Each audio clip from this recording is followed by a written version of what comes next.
올해 검경 수사권 조정으로 경찰은 독자적인 수사기관으로서 권한이 커졌습니다. 하지만 수사 사건 처리 기간은 지난해보다 6일이나 늘어났습니다. 수사 역량과 인력이 부족하다는 지적이 나오는데 경찰이 내놓은 개선책은 실효성에 의문이 제기되고 있습니다. 주혜인 기자의 보도입니다. 지난 2월 군산경찰서에 수십 장의 고소장이 접수됐습니다. 한 신용카드 모집인이 고객 개인정보로 몰래 만든 카드를 쓰곤 연체했다는 내용입니다.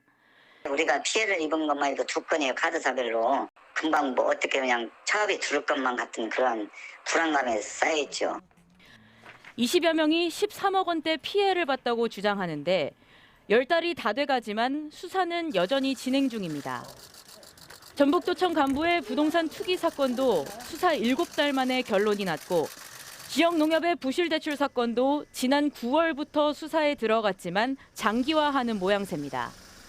올해 상반기 전북경찰청의 사건 처리 기간은 63.9일, 지난해 58.1일보다 5.8일 늘었습니다. 경찰이 수사 종결권을 가지면서 권한과 사건은 늘었지만 역량과 인력은 부족해서라는 지적이 나오는 상황. 국정감사에서도 이미 문제로 언급됐습니다. 수사권이 이렇게 많이 늘었는데 수사관은 39명에서 43명이면 단 4명 증원에 그쳐 있습니다. 전북경찰청장은 수사부서 인력을 늘리고 송치전 사건 전반을 심사하고 점검하는 수사심사관 제도 등을 통해 수사 역량을 강화하겠다고 밝혔습니다. 하지만 경찰 내부에서조차 개선책의 실효성에 의문이 든다는 얘기가 나옵니다. 한 경찰 관계자는 각 청의 수사 인력은 할당 인원이 정해져 있어 필요한 만큼 늘리는 데 한계가 있고 지금의 제도로는 역량 강화에도 한계가 있다고 말했습니다. 수사권 조정으로 어느 때보다 막강한 권한을 갖게 된 경찰.